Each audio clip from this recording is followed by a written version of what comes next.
The London Top Show is sponsored by Khata Book. Business हुआ easy. मैं बाद में दे दूं? देखिए, अब इनका शर्माने का दवा तो कोई है नहीं, लेकिन उधार वापस लाने का फार्मूला है। क्या? कैसे? खाता बुक डाउनलोड करिए, ये उधारी का रिमाइंडर भेजे और उधारी वापस लाए फटाफट। माथुर के पैसे आ गए। खाता बुक, बिजनेस हुआ इजी।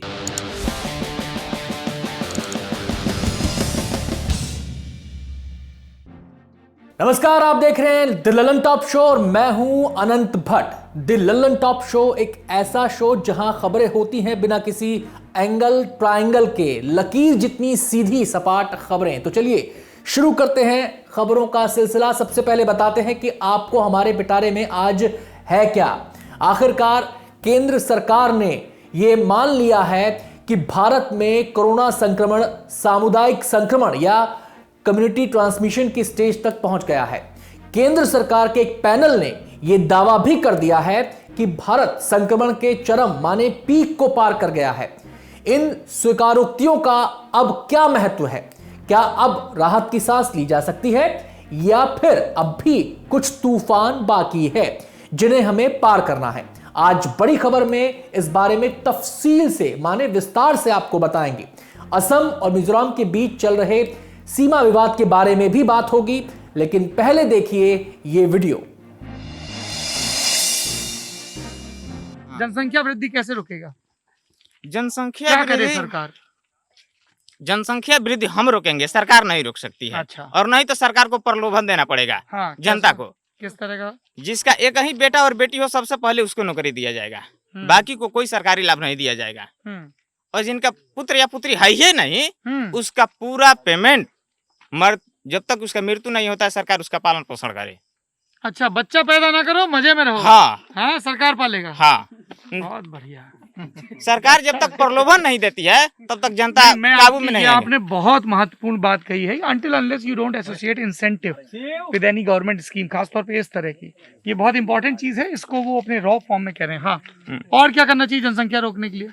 जनसंख्या रोकने के लिए तो सरकार ने प्रलोभन दे दिया। हाँ, पर जैसे गांव देहात में कई लोग बोलता है कि जानकारी नहीं, जागरूकता की कमी है, मेडिकल सुविधाएं नहीं है, वो भी तो करना पड़ेगा। मेडिकल सुविधाएं? हाँ, मेडिकल सुविधाएं करने से रुक जाएगा? आप बताइए, हम तो पूछ रहे हैं। नहीं रुकेगा मेडिकल सुविधा? नहीं रुकेगा। जब तक हम अपना सोच नहीं बदलते हैं, हाँ, तो दूसरे का सोच बदलने से कुछ होने वाला नहीं है। अच्छा। और दूसरा, सब लोग बोलते हैं ये तो कि मशीन तो सब आसानी के लिए बनाया गया। जैसे आदमी पहले बैल से खेती करता था, अब ट्रैक्टर से करता है तो जल्दी कर लेता है। हैं? पहले आदमी ढिमरी में पड़ता था, बल्ब जलता है। एक मिनट। हाँ। जहाँ सुख है वहीं पर दुख है। क्या आज ने बात है? वैज्ञानिक ने सब कुछ कर दिया, लेकिन आज देखिए कितना रोग है। हम जितना कीटनाशक खाद दवा देते हैं, रोग से भरे हुए हैं। हाँ। जितना जहाँ सुख है वहीं दुख है, और जहाँ दुख है वहाँ सुख है। नहीं, लेकिन संजय जी, जल प्रदूषण, वायु प्रदूषण, ध्वनि प्रदूषण, तीनों प्रदूषण मानव को एकदम। सुन तो लीजिए संजय जी, आपकी बात दर्शन के स्तर पर तो बहुत अद्भुत है कि जहाँ दुख है वहाँ सुख है। लेकिन जो औसत आयु है वो विज्ञान की खोज की वजह से बढ़ती जा रही है। पहले महामारी कुछ आता था, आदमी लाखों की संख्या में मर जाता था, प्लेग आता था, हैजा आता था, तो सुधार भी तो है ना। ये वीडियो ललन टॉप चुनाव यात्रा में गई हमारी टीम हीरा ने भेजा है। ये बिहार के देहात में स्वास्थ्य सेवाओं की सच्ची और पूरी तस्वीर है। यहां मुद्दा एक गांव या एक गांव में मौजूद झोला छाप डॉक्टर नहीं है। बिहार के देहात में इसी तरह दशकों से इलाज होता आ रहा है, क्योंकि दिल्ली और पटना में बैठे शासकों को इसमें कोई बुराई नजर आ ही नहीं रही। इस वीडियो को दिखा दिखाकर आप सुविधा अनुसार 6 साल, 15 साल या फिर उससे भी पहले से सरकार चला रहे लोगों से सवाल कर सकते हैं, लेकिन ये तस्वीर जल्द ही बदलने वाली है ऐसा लगता नहीं। बाकी चुनाव है, हो जाएंगे तो जीके के कुछ सवाल बढ़ जाएंगे कि फलाने साल में बिहार का मुख्यमंत्री कौन हुआ था। हम चलते हैं सुर्खियों की तरफ। पिछले 24 घंटों के दौरान भारत में कोरोना संक्रमण के 55,722 नए मामले सामने आए और 579 मरीजों की मौत हुई। 66,399 मरीज ठीक भी हुए। इन्हें मिलाकर भारत में कुल मामले 75,50,273 हो चुके हैं। कुल मौतों का आंकड़ा भी काफी बड़ा है। 1,14,610 लोग अपनी जान इस बीमारी की चपेट में आकर गंवा चुके हैं। ठीक हुए मरीजों की संख्या भी लगातार बढ़ रही है। 66,63,608 तक यह आंकड़ा जा पहुंचा है। दूसरी सुर्खी है लद्दाख से। यहां देमचोक में एक चीनी सैनिक को पकड़ा गया है। शुरुआती जानकारी के मुताबिक पीपल्स लिबरेशन आर्मी के सैनिक के पास से कुछ सैन्य दस्तावेज भी मिले हैं। सूत्रों का कहना है कि इस सैनिक को स्थापित प्रोटोकॉल के तहत तमाम औपचारिकताएं पूरी करने के बाद चीन को लौटा दिया जाएगा। तीसरी सुर्खी आई उत्तर प्रदेश के बलिया से। यहां 15 अक्टूबर को जिला प्रशासन और पुलिस के सामने दिन दहाड़े एक व्यक्ति की गोली मारकर हत्या कर दी गई। बीजेपी विधायक सुरेंद्र सिंह इस मामले में मुख्य आरोपी धीरेन्द्र प्रताप सिंह का खुलेआम समर्थन कर रहे थे। धीरेन्द्र प्रताप सिंह सोशल मीडिया पर वीडियो डाल कर कह रहा था कि उसने गोली नहीं चलाई, लेकिन पुलिस उसे पकड़ पाई 18 अक्टूबर को जाकर। वो लखनऊ में मिला, उसे 14 दिन की न्यायिक हिरासत में भेज दिया गया है। इधर लगातार भद्द पिटने के बाद भारतीय जनता पार्टी ने अपने विधायक सुरेंद्र सिंह को लखनऊ बुलाया और मामले से दूर रहने को कहा। सुरेंद्र सिंह ने प्रेस को बताया कि उन्हें मामले में कोई बयान ना देने को कहा गया है, वो कुछ दिनों तक लखनऊ में ही रहेंगे। और अब चलते हैं बड़ी खबर की तरफ। हमें पता है कि कोरोना संक्रमण के मामले में भारत अमेरिका के बाद दूसरे स्थान पर है। इस तरह के सवाल पूछे जाते रहे हैं कि क्या कोरोना वायरस का पीक अभी भारत में नहीं आया है? क्या भारत में कम्युनिटी ट्रांसमिशन हो रहा है? क्या भारत में सेकेंड वेव आने वाली है? आज बड़ी खबर में इन्हीं सवालों पर हम बात करेंगे। सबसे पहले आते हैं कम्युनिटी ट्रांसमिशन वाले हिस्से पर। अब जबकि भारत में मौत का आंकड़ा 1 लाख को पार कर गया है, केंद्र की मोदी सरकार ने पहली बार, जी हां पहली बार यह स्वीकार किया है कि कोरोना वायरस का कम्युनिटी ट्रांसमिशन यानी सामुदायिक स्तर पर फैलाव हो रहा है। हालांकि यह भी जोड़ा गया है कि यह कुछ जिलों तक सीमित है। कम्युनिटी ट्रांसमिशन संक्रमण का चौथा स्टेज होता है, जिसमें संक्रमण के स्रोत का साफ पता नहीं चलता और कॉन्टैक्ट ट्रेसिंग नहीं हो पाती। आप ये पता नहीं कर सकते कि आप किससे और कहां से संक्रमित हुए हैं। 18 अक्टूबर को केंद्रीय स्वास्थ्य और परिवार कल्याण मंत्री डॉक्टर हर्षवर्धन साप्ताहिक सोशल मीडिया कार्यक्रम संडे संवाद को संबोधित कर रहे थे। इस दौरान उन्होंने कहा कि कम्युनिटी ट्रांसमिशन कुछ जिलों में हुआ है, लेकिन पूरे देश में नहीं हो रहा है। अब केंद्र सरकार कम्युनिटी ट्रांसमिशन की बात से इनकार करती रही है। भारत ने इस स्टैंड को आमतौर पर बरकरार रखा है। हालांकि केंद्र सरकार ने भले ही ये बात पहली बार मानी हो, लेकिन कई राज्य पहले से कम्युनिटी ट्रांसमिशन की बात कर चुके हैं। जुलाई महीने में केरल के मुख्यमंत्री पिनरई विजयन ने राज्य में कम्युनिटी ट्रांसमिशन की बात की थी। हाल ही में पश्चिम बंगाल की मुख्यमंत्री ममता बनर्जी ने अपने राज्य के संबंध में यह बात कही थी। सितंबर महीने में दिल्ली के स्वास्थ्य मंत्री सत्येंद्र जैन ने कहा था कि केंद्र सरकार को कम्युनिटी स्प्रेड की बात मान लेनी चाहिए। जो बात सत्येंद्र जैन कह रहे थे वो सरकार ने देर से ही सही मान ही ली। पहले क्यों नहीं मानी, ये बात, इसका जवाब तो सरकार के पास ही होगा। अब आते हैं दूसरे बड़े सवाल पर। क्या भारत में कोरोना संक्रमण का पीक आने वाला है? मतलब क्या संक्रमण के सबसे ज्यादा आंकड़े दर्ज होने बाकी हैं?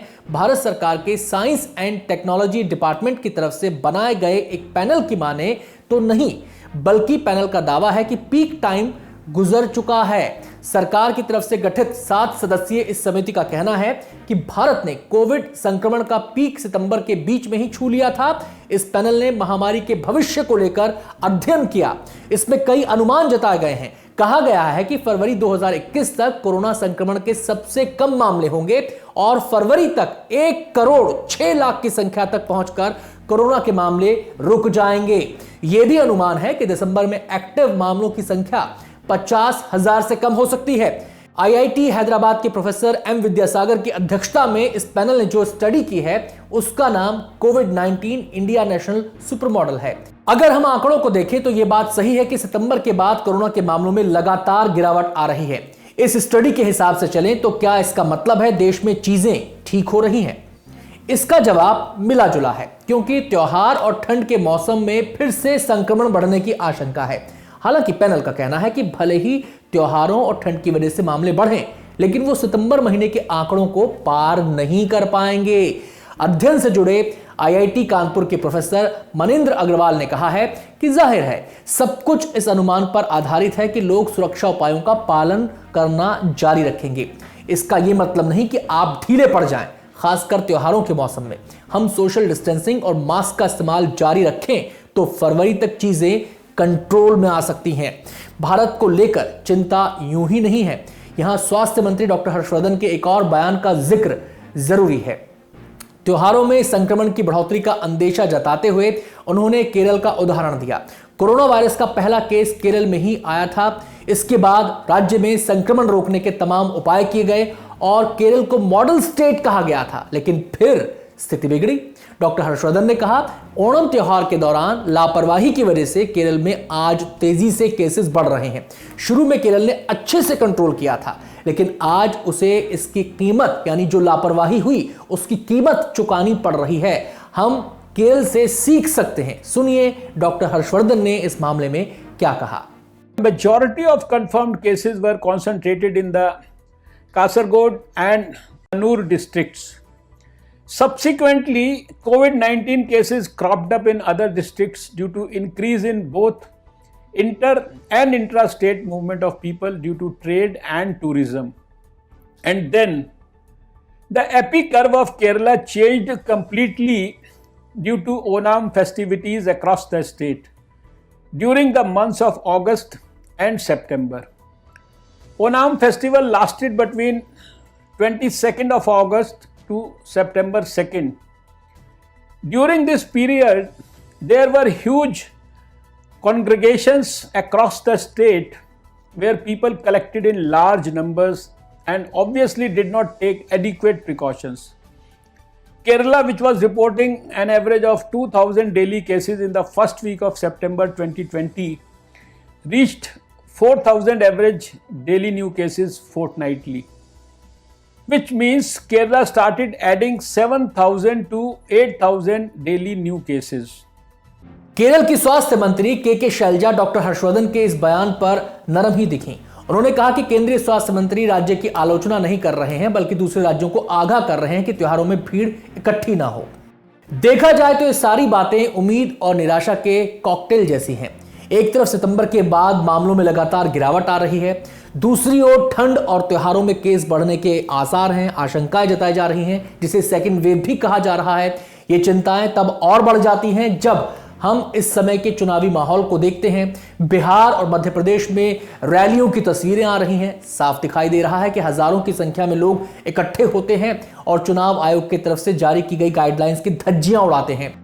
यह भी आश्चर्य की बात है कि 1 लाख से ज्यादा मौतें जिस देश में हो चुकी हों, वहां कोरोना ठीक से चुनावी मुद्दा भी नहीं बन पाया है।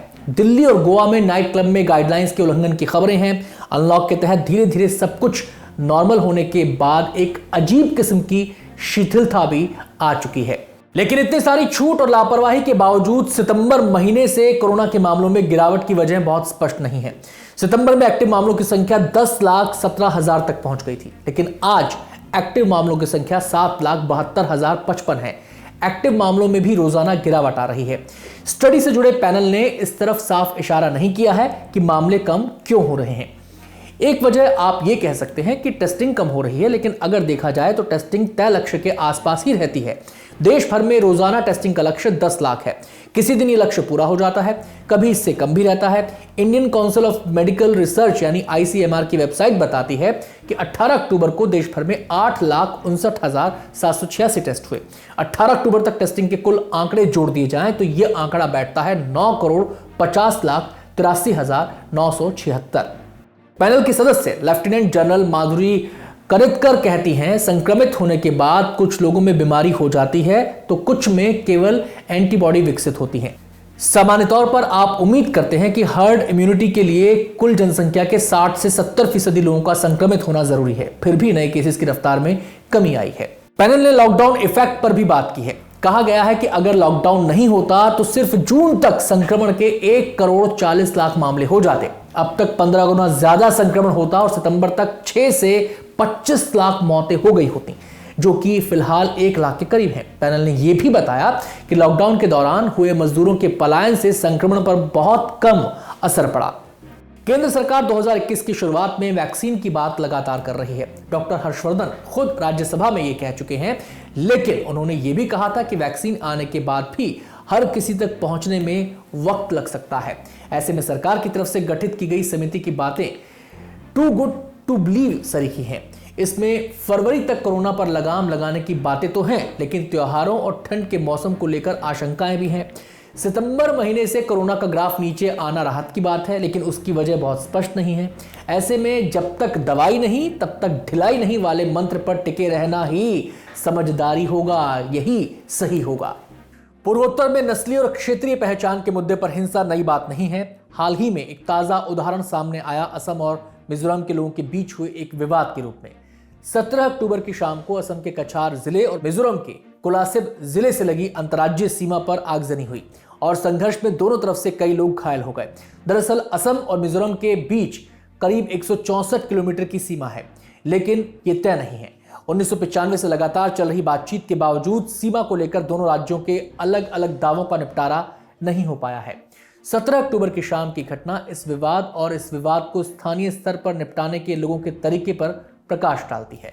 असम से मिजोरम को जोड़ता है राष्ट्रीय राजमार्ग 306। असम की तरफ से इसमें आखिरी गांव है लैलापुर और मिजोरम की तरफ से पहला गांव है वाइरेंगते। वाइरेंगते के कुछ लोगों ने NH 306 के किनारे एक चेक पोस्ट बना लिया था। यहां से ये लोग कोरोना काल में लोगों की आवाजाही पर नजर रखते थे। इस चेक पोस्ट को किसी ने ढहा दिया। 17 अक्टूबर को असम की तरफ से कुछ लोगों ने वाइरेंगते गांव के बाहर ऑटो रिक्शा स्टैंड पर पत्थरबाजी भी की।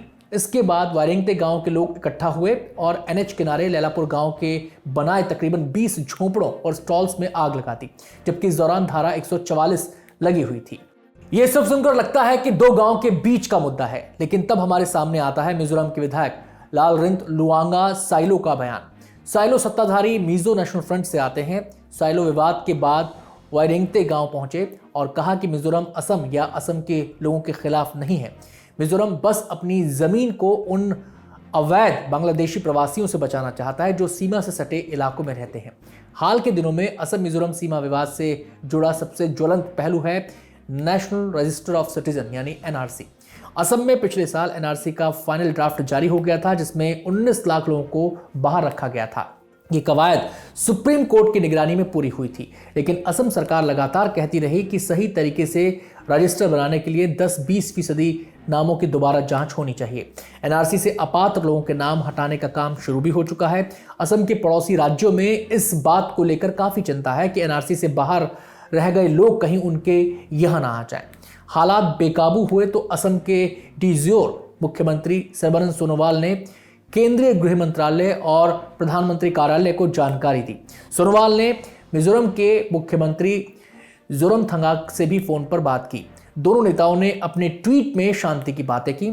आज यानी 19 अक्टूबर को केंद्रीय गृह सचिव अजय कुमार भल्ला ने दोनों राज्यों के मुख्य सचिवों के साथ बात की।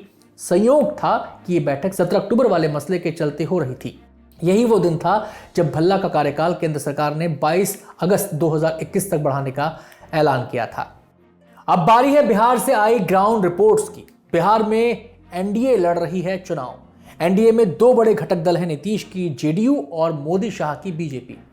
पिछले दिनों से ये बातें खूब सुनने को मिल रही हैं कि भले ऊपर साथ हो, लेकिन BJP नीतीश और जदयू को किनारे करने में लगी है। ये तो हुई कुर्सी तोड़ विश्लेषकों की बातें। फील्ड पर क्या स्थिति है? हमारी टीम हीरा को सासाराम में मिले जवाहर प्रसाद, वयोवृद्ध BJP नेता। कायदे से इन्हें अपने इलाके में JDU प्रत्याशी डॉक्टर अशोक कुमार का प्रचार करना चाहिए था, मगर ऐसा नहीं हो रहा था। क्यों? सुनिए नेताजी से। आपका ये प्रेम नीति सुन के सब कैमरे पे कहेगा कि नेताजी कमिट नहीं कर रहे हैं कि JDU के लिए वोट गिरवाएंगे, इसीलिए नाराज होकर घर बैठे हैं। नहीं, ऐसा बात नहीं। हम NDA के हैं, मैं भारतीय जनता पार्टी का हूँ। कैंपेनिंग तो कर नहीं रहे हैं आप? इसलिए कि हमको आदेश है अभी कि आपको गांव कहूँ नहीं घूमना। हम जब आदेश देंगे तो आप हमारे कार्यकर्ता सब लगे हैं, कोई भी ऐसा कार्यकर्ता नेता नहीं लगा है और कार्यकर्ता लगा। ये आदेश किसका है कि आपको गाँव गाँव हम नेता नहीं ना है। हाँ। हम तो सेवक हैं। चलिए, आप सेवक हैं, ये बताइए। हाँ। सेवक जी कि आपको ये आदेश किसने दिया कि गाँव गाँव नहीं घूमना है? अभी हमको आदेश हुआ है कि अभी गाँव नहीं घूमिएगा। हम जब आदेश देंगे, पार्टी हमारा प्रतिनिधित्व जब कहेगा तो मैं गांव की ओर भी कुछ कर जाऊंगा। लेकिन अभी हमारे जितने भी कार्यकर्ता हैं, चारों मंडल के सारे लोग कार्यक्रम में लगे हुए हैं। पर कई कार्यकर्ता तो यही कह रहे हैं कि अभी पिछले चुनाव में इन्हीं डॉक्टर अशोक कुमार के खिलाफ जब ये RJD से लड़ रहे थे, हम इनके विरोध में थे, अब इन्हीं का झंडा ढोएं। देखिए, हम एनडीए के हैं। कार्यकर्ता चुनाव विरोध हो चाहे कुछ भी हो, लेकिन अभी तो हमें एनडीए में हैं। हमको तो झंडा, हम तो भाजपा के लेके न चलेंगे, लेकिन चलेंगे। अब आपको दिखाते हैं टीम गंगा की एक रिपोर्ट। जमुई जिले के बटिया गांव में टीम को आधार कार्ड का वजन मालूम चला। वही आधार कार्ड जिसे केंद्र सरकार ने आपके कंधे पर चढ़कर बनाया है, वही आधार कार्ड जिसे सरकार हर योजना के ट्रम्प कार्ड की तरह इस्तेमाल करती है। लॉकडाउन के दौरान बार बार इस बात पर जोर दिया गया कि जिनके पास राशन कार्ड या दूसरा कोई पहचान पत्र नहीं है उन्हें भी अनाज दिया जाएगा, लेकिन जमीनी हकीकत कुछ और निकली। बताइए क्या दिक्कत है? दिक्कत यही है, जैसे हम लोग 5-10-20 परिवार हैं और हम लोग आधार कार्ड लेके गए राशन लेने। जैसे चावल आया था लॉकडाउन में, दाल आया था, चना आया था और गेहूं आया था, तो हम लोग को कुछ नहीं दिया। जब हम लोग लेडीज़ बन के गए वहाँ पे लेने के लिए आधार कार्ड था, आधार कार्ड फाड़ के फेंक दिया। आधार कार्ड फाड़ के फेंक दिया? हाँ, जैसे जीरस मांगा था ना, तो जीरस लेके गए तो वो फाड़ के फेंक। जीरस मतलब फोटो कॉपी? हाँ, फोटो कॉपी करके गए थे। तो बताइए हम लोग क्या चीज़ के लिए वोट देंगे, जब हम लोग इतना गरीब आदमी है, 24-25 गो परिवार है, उसके लिए कुछ नहीं सरकार के पास है, तो हम लोग क्या के लिए देंगे वोट? वोट मांगने आए आपसे कोई गांव में? वोट एबे न करेगा। अब जब सीजन आ गया वोट देने के लिए तो एबे करेगा, ये थोड़ी दुख थोड़ी जाएगा। अभी तक कोई नहीं पहुँचा है, मगर जब 28 तारीख को सुनते हैं वोट है तो एबे करेगा, ये थोड़ी है कि रुक जाएगा। तो आप जब वोट देने जाएंगी तो आपके दिमाग में ये टिक टिक चलेगा, क्या सोच के वोट देंगे? हम कुछ सोच के ना जेबे ना करेंगे, घर में चुपचाप बैठा देंगे। क्या ले देंगे हम वोट? जब मेरा बच्चा भूखे हुए मर जाएगा तो क्या के लिए देंगे वोट? बताइए आप ही। अभी बच्चा है, अभी रोएगा तो क्या हमको सरकार कुछ देवे ना रहा है कि हाँ उसका बच्चा रो रहा है, 5 किलो या 2 किलो जो अनाज लॉकडाउन में मिला वो भी हमको नहीं मिला, तो हम क्या के लिए देंगे वहाँ जाके? लॉकडाउन में फिर खाना कैसे खाएंगे? यही मेहनत करके, बीड़ी बना के, मजदूरी करके, किसी के में जैसे मक्के उके कोड़ाता था उसमें जाके मजदूरी करके खाए हम लोग। कैसे खाएंगे? कोई गेहूं, कोई चना, कुछ नहीं मिला हम लोग को। दाल की भी बात थी, दाल भी नहीं मिली। कुछ नहीं मिला, न दाल, न चावल, न चना, कुछ नहीं। गेहूं भी आया था वो भी नहीं मिला, न राशन तेल जो बोलते हैं वो भी हम लोग को नहीं मिलता है। आप लोगों के घर में कितने लोग हैं? सब मिला के 24-25 लोग हैं। 24-25 मतलब आपके पति, उनके फिर भाई, उनकी पत्नी? हाँ, सब अभी शामिल में हम लोग। मतलब आपका एक जॉइंट परिवार है, पूरा मिल के सब साथ रहती है। तो आप जब घर में आपके पति करते क्या है? कुछ नहीं, पैर में घाव हो गया है, इसी तरह बैठे हुए हैं। तो फिर आप सिर्फ आप कमाती हैं? नहीं, यही सब हम लोग गोतनी मिल के बीड़ी उड़ी बनाते हैं, मजदूरी करते हैं, सब कोई मिल के खाते हैं। उसके अलावा और कोई ऑप्शन नहीं? कुछ नहीं। एगो बड़ा मेरा भैंसुर है तो वो भी इसका पेट टूट गया, तो इसी तरह बैठ के वो भी है, 1 साल से घरे में है, उसको भी कुछ नहीं मिला। अच्छा, आप यहाँ इस गांव में बैठी हुई हैं और हम आपके साथ बैठे हुए हैं। एक सवाल है कि अगर आपके सामने सीधा नीतीश कुमार बैठे हुए हो तो आप उनसे क्या सवाल पूछना चाहेंगे? यही जो आपके सामने में बोल रहे हैं वही बोलेंगे, और क्या बोलेंगे? जो मेरे साथ हंसता जैसे दुख होगा, जो दिक्कत है, जो आपके बारे में हम अपने बारे में आपके पास बोलें वही उसको भी बोलेंगे। क्या बोलेंगे? इन्होंने अपना दुख बताया कि लॉकडाउन में जब सारी चीज़ें बंद थी तो ये राशन लेने के लिए गईं और आधार कार्ड का जेरोक्स के साथ इन्हें बुलाया गया था और वो फाड़ दिया गया।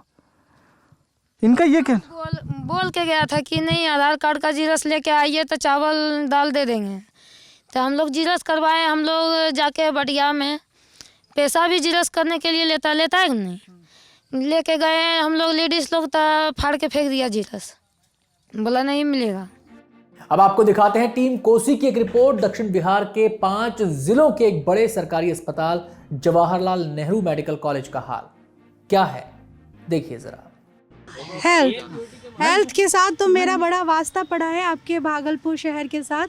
मेरा जाना हुआ था वो मायागंज में जवाहरलाल नेहरू मेडिकल कॉलेज पूर्वी बिहार का सबसे बड़ा अस्पताल है। इधर का जो है ना दक्षिणी जो बिहार है उसका 4-5 डिस्ट्रिक्ट को वो कवर करता है। बांका में एक भी अस्पताल नहीं है बड़ा, वो सब भी यहाँ आते हैं। गोड्डा के लोग भी यहीं आना प्रेफर करते हैं। ये इस जोन का बहुत बड़ा हॉस्पिटल है और वहाँ का आप खुद ही डिस्क्राइब करेंगे वहाँ की क्या हुआ आपको? गई गुजरी हुई है, मतलब आज से नहीं है, बहुत सालों से हॉस्पिटल चल रहा है। अगर धीरे कम से कम अगर बिहार की पॉपुलेशन तो बढ़ते जा रहा है, तो उस हिसाब से उनको सीट भी तो रखनी चाहिए, आईसीयू में बेड रखनी चाहिए।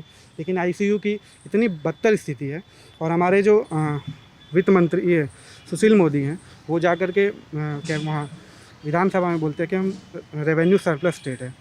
रेवेन्यू सरप्लस स्टेट होने का क्या फ़ायदा अगर हमारे यहाँ ये स्थिति हॉस्पिटल की, हमारे SKMCH में बच्चे चमकी बुखार से मर जाते हैं 100-150 लोग, तो हम रेवेन्यू सरप्लस होके क्या करेंगे? क्या फ़ायदा रेवेन्यू सरप्लस होके अगर हम अपने हॉस्पिटल को सही से नहीं ठीक कर पाते हैं। सबसे बड़ी विडम्बना हमारे सर की ये है कि हमारे यहाँ से जब अश्विनी चौबे जो है जब MLA थे तो वो राज्य में जो है स्वास्थ्य मंत्री थे, और अभी जो है वो केंद्र में राज्य स्वास्थ्य मंत्री है। उसके बाद शहर के हॉस्पिटल का जो सबसे बड़ा हॉस्पिटल है उसका सरकारी हॉस्पिटल का ये हालत है, और वो उनके लड़के का राजनीति यहाँ करते हैं, टिकट की दावेदारी करते हैं। मुझे ये नहीं समझ आता किस आधार पर करते हैं, जब आप स्वास्थ्य राज्य मंत्री केंद्र में राज्य मंत्री स्वास्थ्य के विभाग में रहते हुए उनके शहर का ये हालत है। जो सबसे अंत्योदय पे खड़े हैं वो भी मजबूरी में उस हॉस्पिटल में जाते हैं, क्योंकि उनके पास आर्थिक स्थिति नहीं है उतनी अच्छी कि वो प्राइवेट में। थोड़ा तस्वीर खींचिएगा क्या हमारे सामने, लोगों के सामने, किस तरीके का वो है, कैसी? मैम यहाँ पे तो इसलिए हम लोग को ख़राब लगता है कि क्योंकि शाहनवाज हुसैन हो चाहे सुनील चौबे हो, कई बड़े बड़े नेता, सुशील मोदी खुद 2004 में यहाँ से, कई बड़े नेता यहाँ से केंद्र में राज्य में हैं, लेकिन उसके बाद भी यहाँ की स्थिति ख़राब है। कोविड का मैं बता रहे हैं, कोविड में सिचुएशन ये थी कि लोगों को हमारी जानकारी में जो जान पहचान के थे उनको यहाँ पे जो मायागंज में जो कोविड सेंटर था वहाँ पे अंदर में एक रूम में लॉक कर दिया जाता था। आपको खाना जो 2 टाइम 3 टाइम है वो गेट के अंदर से फेंक के दिया गया, और कोई डॉक्टर देखने वाला नहीं आता था। एक टाइम किसी टाइम में 2 दिन 1 दिन में आए और हो गया। 2 से 3 दिन में जांच यहाँ से पटना जाती थी, और उसके काफ़ी टाइम होने के बाद यहाँ पे जांच शुरू हुई। उसके बाद जांच शुरू होने के बाद अभी की स्थिति ये है कि अगर आप अभी जा रहे हैं तो उसमें ज़्यादातर चांस ये है कि आप कोविड पॉजिटिव होकर निकलेंगे वहाँ से। और कोविड में कई सारे ऐसे पेशेंट थे जो ऑक्सीजन की कमी से मर गए। मर गए। हाँ, वीडियो वायरल हो रखा था कि वो ऑक्सीजन की कमी से मरे, क्योंकि ऑक्सीजन नहीं था, और जो जिनके वहाँ पे रिस्पॉन्सिबिलिटी थी वो लेने के लिए तैयार नहीं थे। डॉक्टर और नर्सिंग स्टाफ, पैरामेडिकल स्टाफ जितने भी थे वो रिस्पॉन्सिबिलिटी लेने के लिए तैयार नहीं थे। सबसे बड़ी बात होती है कि ये लोग जो जांच टीम बैठाते हैं उसमें भी वहीं के डॉक्टर होते हैं, और जांच के बाद बता देते हैं कि नहीं कोई कुछ नहीं है, ये कोई और कारण से। आपका कहना है कि लापरवाही से मतलब कई जाने चली गई, लेकिन फिर जांच हुई वहाँ पर अस्पताल के स्तर पर, और उस पर लीपापोती हुई। चलते चलते आपको बता दें, द ललन टॉप चुनाव यात्रा की टीमें 20 अक्टूबर को कहां होंगी। Team Ganga Sheikhpura, team Kosi Begusarai, team Hira Sheikhpura, team Son Buxar. The Lalan top show में आज के लिए इतना ही। चलते चलते आपको सुनाते हैं उदय प्रकाश की ये कविता। जहां चुप रहना था मैं बोला, जहां जरूरी था बोलना मैं चुप रहा। जब जलते हुए पेड़ से उड़ रहे थे सारे परिंदे, मैं उसी डाल पर बैठा रहा। जब सब जा रहे थे बाजार, खोल रहे थे अपनी अपनी दुकानें, मैं अपने चूल्हे में उसी पुरानी कढ़ाई में पका रहा था कुम्हाड़ा। जब सब चले गए थे अपने अपने प्यार के मुकर्रर वक्त और तय जगहों की ओर, मैं अपनी दीवार पर पीठ टिकाए पूरी दोपहर से शाम कर रहा था अय्याशी। रात जब सब थक कर सो चुके थे, देख रहे थे अलग अलग सपने, लगातार जगा हुआ था मैं। मेरे ख्वाजा मुझे दे नींद ऐसी जो कभी टूटे ना किसी शोर से, जहां मैं लोरियां सुनता रहूं अपने इस जीवन भर। नमस्कार। घुटना, कंधा या कमर, चाहे जैसा हो दर्द, डॉक्टर ऑर्थो आपको देता है दर्द से पूरी आजादी, एक भरपूर जिंदगी।